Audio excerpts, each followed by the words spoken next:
Bonjour à tous, donc bienvenue dans cette nouvelle émission du GST, le Global Street Trader, animé par François Ablé. Donc aujourd'hui, vendredi 4 août.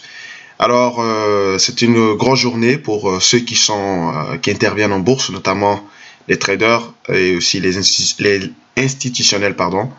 Nous avons le NFP, donc les chiffres du NFP, le Non-Farm Payroll, les chiffres de création d'emplois qui vont tomber bien sûr dans à peu près 5 minutes.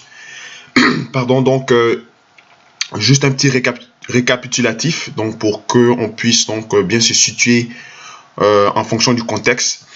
Alors aujourd'hui on a le NFP, bien sûr les chiffres de création d'emplois nous intéressent, mais ce qui va nous intéresser également, ça serait également les salaires, donc le taux horaire justement dans les entreprises, parce que vous savez que si les salaires sont trop élevés, ça implique deux choses. Ça va nous donner une indication pour le prochain mois à venir au niveau des entreprises.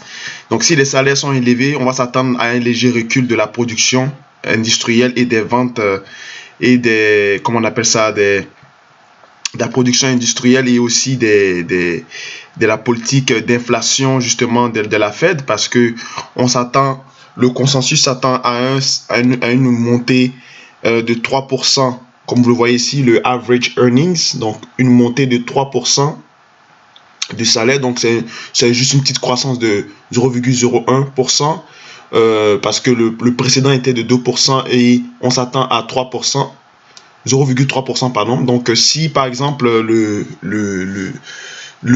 taux de salaire horaire moyen augmente au-delà de 3%, cela veut dire que ça sera un signal fort pour la politique monétaire de la Fed, justement sur le relèvement des taux. Parce que si les salaires sont élevés, cela veut dire que, bien sûr, les gens vont être plus enclins à dépenser plus l'argent, mais la valeur du dollar va monter. Donc, cela veut dire que la Fed donc, va peut-être opter pour une politique monétaire dovish. Parce que vous savez que la Fed a dit qu'elle allait augmenter les taux, mais de façon progressive. Parce qu'elle n'a pas vu que elle ne voit pas que les salaires et le coût de la vie a augmenté. Donc, c'est de ça qu'elle voulait parler. Parce que ce qui est important aux États-Unis, ce sont les dépenses.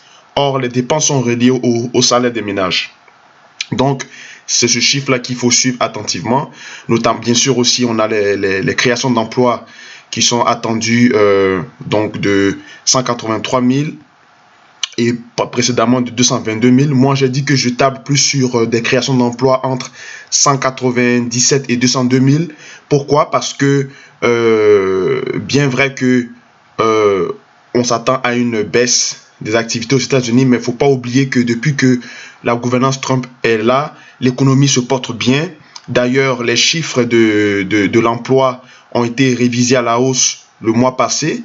Et donc, ce qui veut dire que vous voyez que toutes les entreprises également qui sont cotées dans le S&P et dans le Dow Jones ainsi que dans le Nasdaq continuent de faire des records, ce qui pousse donc les indices vers les sommets.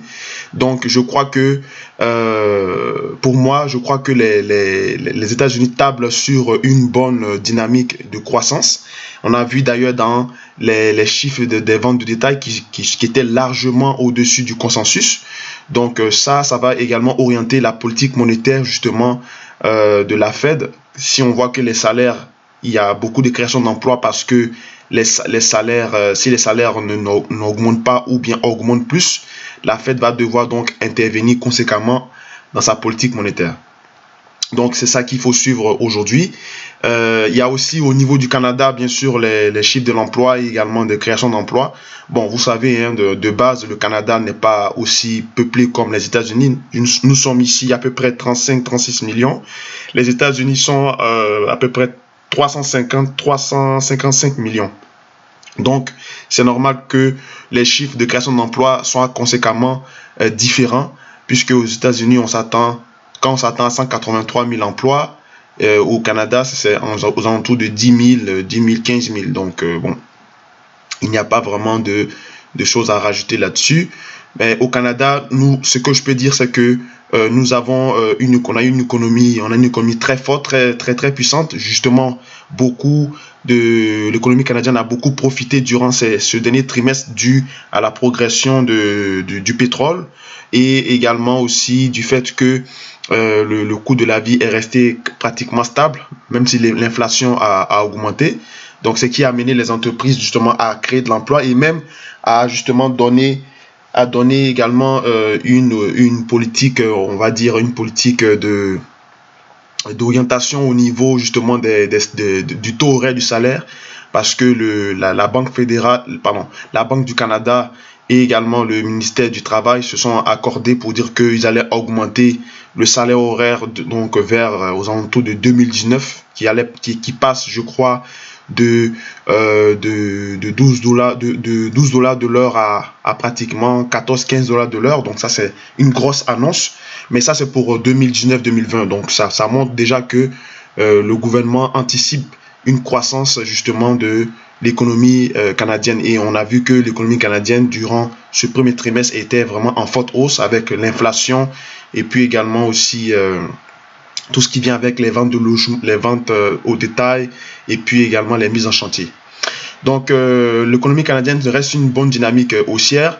Les chiffres qui vont sortir vont peut-être seront plus ou moins en attentiste de se voir. Donc comme vous voyez sur le graphique, divergence propre, hein, euro-dollar, dollar index, et puis le gold par rapport également avec l'USD CAD, qui sont également des divergences à suivre. Donc dans 3 secondes, les chiffres vont sortir. Attention, on va voir ce qui va se passer. Donc ok, les chiffres viennent d'apparaître. Non-farm payroll, donc voilà, comme je vous avais dit, le non-farm payroll est sorti à 209 000 emplois, donc battant toutes les attentes.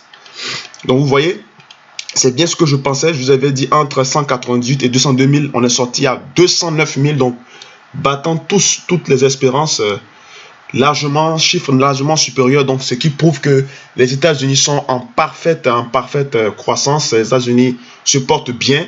On voit tout de suite la réaction du dollar qui plonge, le dollar canadien qui semble ne pas suivre ce mouvement. Par contre, l'euro-dollar qui a cassé justement le biseau que j'avais dessiné, le biseau ascendant, donc qui va peut-être corriger.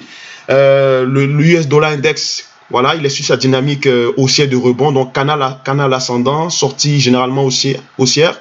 Donc on peut aller viser, si on prend par exemple techniquement la hauteur du canal ici, voilà, donc d'une progression de 0,75% à peu près. Donc on la reporte ici à la cassure ici pour voir l'objectif théorique, pour voir à peu près où la hausse peut se poursuivre. Donc 0,75, voilà. Donc c'est à peu près ici, donc ça aux alentours des 93,40. On peut avoir donc une progression du dollar ici, donc ce qui va donner une pression bien sûr sur l'or. Ça va peser sur l'or, et puis également le dollar canadien va progresser jusqu'au, on a déjà cassé le 1,26, et puis l'euro dollar également qui casse le biseau. On va voir exactement où est-ce qu'il va progresser. Attendez, hein, je vais donc prendre la distance ici. Voilà, 0,69, bon disons 0,70. Si on le reporte donc à la cassure théorique de ce pattern, 0,70, voilà, attention, allez, ça va être ici. Donc ça va être le prochain niveau de l'euro-dollar, ça va être ici, aux alentours des 1,17 750, voilà, donc quelque part ici, vous voyez. Donc c'est un niveau intermédiaire, donc on va dire 1,17 650. Donc ça c'est le prochain niveau auquel je m'attends. Moi j'avais dit déjà que j'étais acheteur donc sur l'euro-dollar à 1,17 330. Là le report de ce biseau m'amène à 1,17 650. Bon, donc je vais adopter une stratégie par rapport à ça. Mais toujours est-il que je reste à moyen terme et à long terme haussier sur l'euro-dollar. On voit également que le taux de chômage au Canada, il a diminué. Donc, On s'attendait à 6,5%, là on a 6,3%, donc cela confirme donc la dynamique haussière, la puissance de l'économie canadienne en ce moment. C'est pour ça que vous voyez l'USD4 n'a pas de mouvement violent comme on peut le voir sur les autres graphes, parce que l'effet du dollar canadien et aussi la reprise du dollar contrebalance un peu le mouvement, mais toujours est-il que on évolue dans un triangle ascendant de latéralisation, donc la sortie est généralement haussière. Donc vous voyez, les patterns se confirment, et également l'effet fondamental justement en arrière de ça aussi confirme. Donc quand vous tradez comme ça, vous ne pouvez pas être dans l'erreur, hein. Vous êtes toujours dans le bon sens parce que fondamentalement vous savez ce qui se passe et techniquement vous avez des bons patterns, donc c'est ce qui vous permet de bien suivre justement votre trading. Vous voyez également ici, il n'y a pas de grand changement au niveau de l'économie canadienne. 10,9 000 créations d'emplois, on s'attendait à 10 000. Donc vous voyez les chiffres du Canada sont plus ou moins corrects, il n'y a pas d'effet de surprise, ça confirme bien la bonne santé de l'économie canadienne. Tandis qu'au niveau du salaire horaire aux États-Unis, c'est conforme aux attentes, donc 0,3% de l'augmentation du salaire des ménages. Donc, ce qui veut dire que la politique monétaire de la Fed restera plus ou moins neutre, voire dovish. La Fed va augmenter les taux de façon progressive. Les augmentations de taux ne seront pas drastiques comme le marché le prévoyait. Donc, ça confirme bien le discours de Yellen la dernière fois qui disait qu'elle ne voit pas le niveau de l'inflation élevé pour pouvoir augmenter les taux. Donc, ce qui veut dire que l'euro-dollar sera bullish à moyen et à long terme, tandis que le dollar va progresser tranquillement. On attend à ce qu'il arrive vers à 93,40 points. Et puis, en fonction de ça, on verra donc une stratégie qu'on pourrait adopter pour justement la suite. Mais toujours est-il que quand vous voyez la tendance de long terme, on évolue dans un canal baissier. Donc, en général, les canaux baissiers, les sorties sont généralement plus ou moins haussières. Hein? Donc, si je le dessine comme ça, vous voyez ici. Donc, voilà, c'est un canal haussier. Donc, on a latéralisé par là, donc on est en train de sortir. Donc, voilà, le dollar américain est bien dans une dynamique haussière de rebond. Et puis, l'euro-dollar, il est en phase de consolidation pour venir aux alentours des 1,17 650 comme on a vu tout à l'heure. Et l'or, il est dans un canal ascendant, mais on est dans un canal ascendant de sommet. Hein. Donc on a fait un plus haut, des plus bas de plus en plus haut et des plus hauts de plus en plus haut.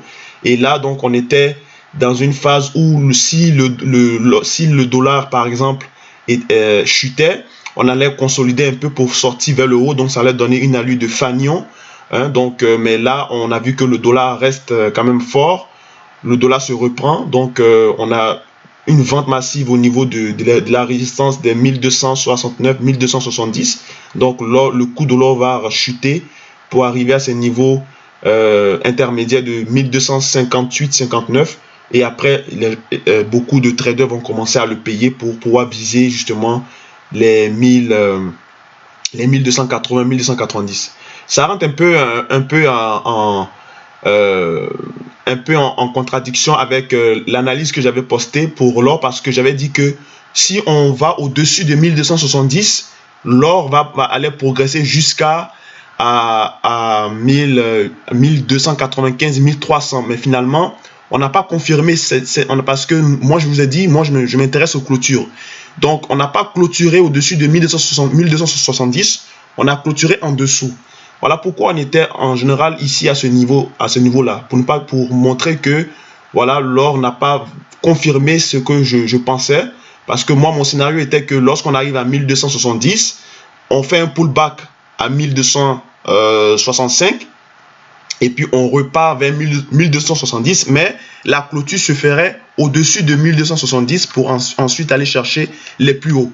Mais ça sous-entendait que le dollar devrait être, on va dire, plus ou moins faible pour pouvoir continuer cette progression. Malheureusement, le scénario s'est invalidé. Donc, voilà, on va replonger, mais je suis sûr que la plupart du marché va essayer d'anticiper un achat donc sur l'or aux alentours de 1255-56, voire même 60 pour aller rechercher les plus hauts. L'USD-CAD, bon, il se reprend. Je vais reporter l'objectif théorique. Attendez, hein. L'objectif théorique de ce canal ascendant de latéralisation. Donc, je vais voir la distance. Donc, on est à 1,16 de distance théorique. Hein, c'est toujours théorique. C'est pour nous donner en fait une idée probable où est-ce que le marché peut continuer. Donc, 1,16, bon, disons 1,16, c'est quelque part ici. Donc, le marché peut, la sortie, donc si on casse ce triangle de latéralisation, ce triangle ascendant, donc on peut aller chercher ce niveau ici, hein, les 1,27 720. 1,27 720, ça peut être justement l'objectif théorique de ce triangle ascendant de latéralisation. Donc vous voyez donc le dollar, voilà, le dollar se reprend. Les autres paires qui sont cotées en dollars aussi, comme je vous avais dit, allaient réagir conséquemment. Mon scénario sur l'or a été invalidé, mais mon scénario sur l'euro-dollar se confirme, et également sur le dollar. L'USD-CAD également, je suis rentré en position, mais au niveau des 1,25 550. Donc voilà, je laisse ma position courir, elle va progresser. Et puis mon scénario de l'euro-dollar, l'euro-US, l'euro-dollar, donc j'attends ce qui vienne consolider vers les 1,17 650 voire 1,17 330 qui était mon objectif premier pour pouvoir rentrer à l'achat, parce que je suis fondamentalement haussier sur l'euro-dollar vu justement la politique monétaire de la Fed. Donc on vient de voir avec la création d'emplois et puis également avec l'augmentation justement, pas l'augmentation mais disons les chiffres sur la progression des salaires horaires moyens au niveau des ménages. Donc voilà, donc j'arrête donc la vidéo. J'espère que vous avez apprécié ce point de marché, ce décryptage donc des chiffres. Donc on récapitule. Donc taux de croissance des salaires des ménages 0,3%. Ensuite non-farm payroll comme les attentes, ça a battu les attentes à 209 000.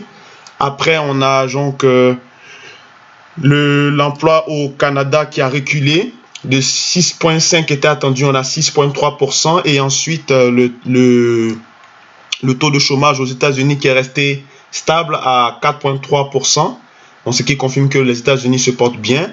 Et puis également le taux de chômage qui au Canada, pardon, le chiffre de l'emploi, des créations d'emplois au Canada est de 10,9 000, donc qui est donc légèrement supérieur donc à la prévision qui est de 10 000 emplois.